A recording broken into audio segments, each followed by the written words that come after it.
dhismooyin korna waxay ahaayeen xafiisyo iyo maxaan ku yiraahdaa hay'ado kala duwan ayaa deganaa burburka ka muuqanaya waad arki kartaan burbur aad u xoogan ayaa gaaray burburkaasna wuxuu sababay iyo qarxii ku dhacayba inay dad aad u fara badan oo halkan ku sugnaa oo ku noolaa iyo kuwa ku xafiisyo ku lahaa iyo kuwa ka tukaamaysanayay iyo kuwa ganacsiyo kala duwan ku lahaa iyo kuwa gaadiid sugayay halkan naftirkeeda gaadiida laga raaci jiray hortooda inay halkaas ku naf waayaan oo ilaahay subxaanahu wa tacaala tiisu ay u timaado oo ay halkaas ku shahiidaan oo ay ku qurbaxaan sidaas si lamida waxaa laloo sheegay in mid ka mida carwooyinka ku yaalay dhismaha hoose ee Zobe ay ku naf weyday oo ay ku shahiiday Allah u raxmadee Allahna aqbalay mid ka mida gabadhii jaamacadda ka dhamaystay ee isu diyaarinaysay maalintii Axadda inay xafladeeda qalin jabinta qabsato kadib markii ay jaamacadda banaadir 6 sano cilmiga caafimaadka ka dhiganaysay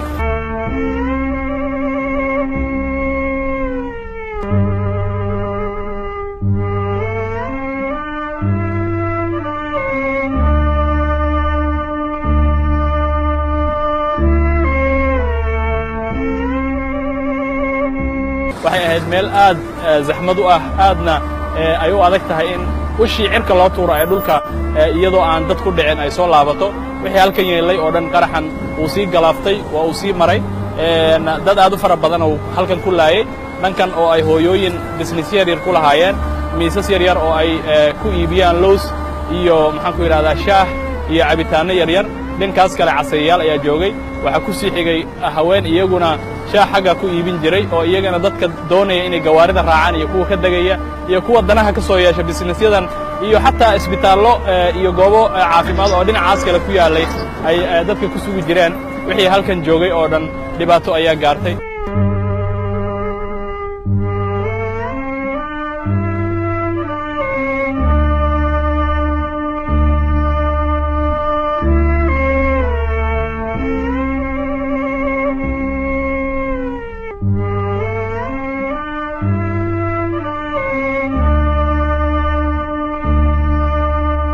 halkan dhan kasta oo aad eegto halkan waxaa ka muuqanaya burburka waxaa ka muuqanaya sida qaraxani uu ahaa ama falkan argagixiso ee meeshan ka dhacay uu ahaa mid aad u xanuun badan aad u naxariis daran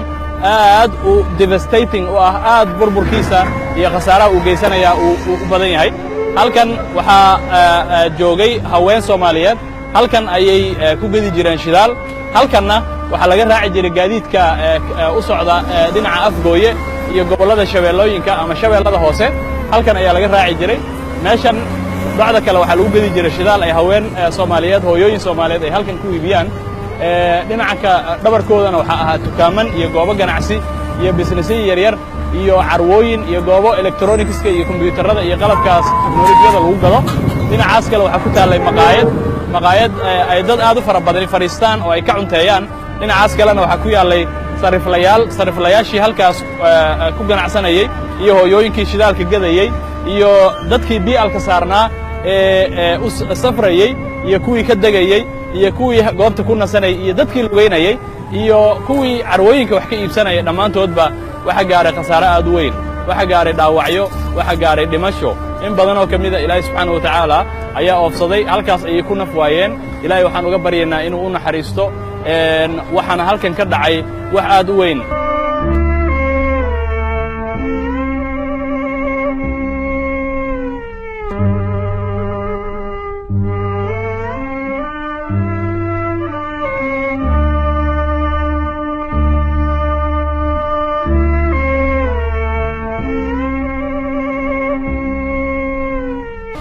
halkan aan hadda taaganahay waxa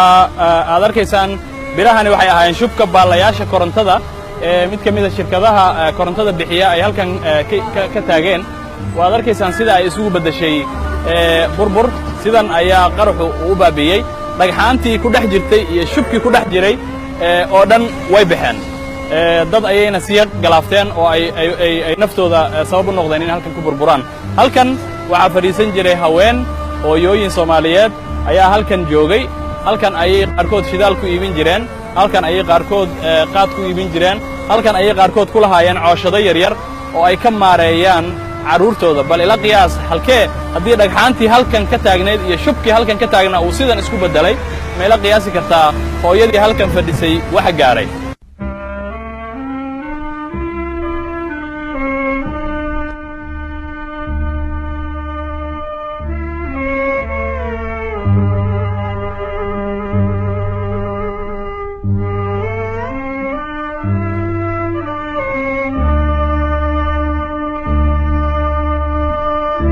halkani waxay ahayd masjid halkani waxay ahayd goob cibaado halkani waxay ahayd meel ilaahay lagu caabudo markaas uu shilku dhacayay qaraxa lala beegsanayayna dad ayaa ku tukanayay salaad ayaa ku socotay markii qaraxan isaga ah ee aadka u xanuunka badani uu dhacayay dadkii halkan ku tukanayay waxay alla la kulmeen iyaga oo salaad ku jira iyagoo tukanaya iyagoo cibaadaysanaya ayaa lagu duldumiyey meeshii ay ku tukanayeen iyo cibaadadii ilaahay ay u taagnaayeen ilaahay waxaan uga rajaynaynaa inuu ku daro liiska dadka shuhadada ah ilaahay waxaan uga rajaynaynaa inuu geeyo jannadiisa firdaws alaclaa dhankan haddaan u soconno weli waxaan arki karnaa hoteelkii halkani waxaa laga geli jiray way adag tahay in tilmaan laga bixiyo aad ayay u adag tahay in tilmaan laga bixiyo aad ayayna u adag tahay sidaasi la mida in la kala aqoonsado qolalku sidii ay iskugu xigeen hase yeeshee aaggan waxaa la hubaa waxaa ku yaallay hoteelkii safari burbur aad u xooggan ayaa gaaray waad arkaysiin waxaa ku dhacay sidaasi la mida waxaa halkan isaguna ku yaallay aaggan inkastoo aanan ka aqoonsan karin mitiradii uu ku fadhiyey iyo meeshii uu ahaa hoteelkii bangigii IBS oo isagana farac ka mida uu halkan ku yaallay isagana wuxuu isku beddelay burbur aad u weyn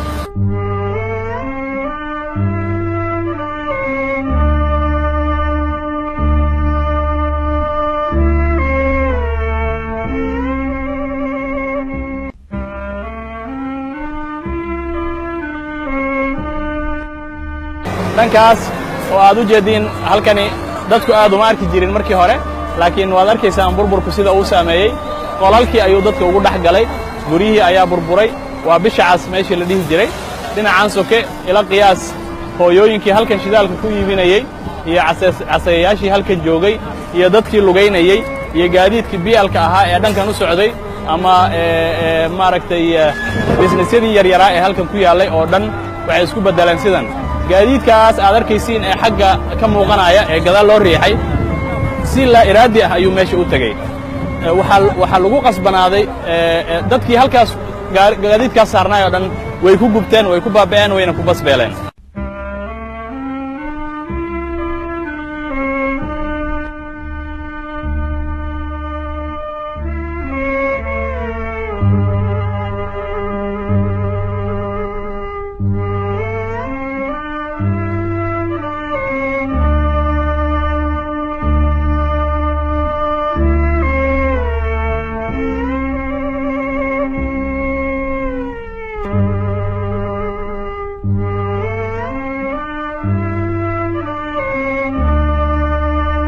marka waxa halkan ka dhacay waxa tilmaan laga bixin karo ma aha waa waxa aad u xanuun badan waxa halkan lagu gooyey nolosha dad aad u fara badan oo Soomaaliyeed waxa halkan ku dhintay oo ku shahiiday dad mustaqbalka Soomaaliya maaragtay macno u sameynayay dad dalkani uu ku dhaadanayay dad danyar ah hooyooyin carruur u xamaalayay halkan ayaa noloshooda lagu aasay halkan ayay dhiigooda iyo dhacaankoodu isdhex galeen waxay isdhex galeen shidaal halkan lagu iibinayay iyo maaragtay gawaaridii iyo wax kasta oo qarxii alaabta qarxay iyo dhagxaantii halkan iyo laamigii ayaa dhammaantood halkan isdhex galay halkan tilmaan way ka dhan tahay aad iyo aad ayuu qofka dareenkiisu isku beddelayaa markuu halkan yimaado waxa halkan ka dhacay waxay ahaayeen wax aad murugo u ah wax aad u xanuun badan waxay adag tahay in tilmaan laga bixiyo halkan ayaa lagu gumaaday mustaqbalkii waddankan in badan oo ka mida hooyooyin carruur dhallinyaro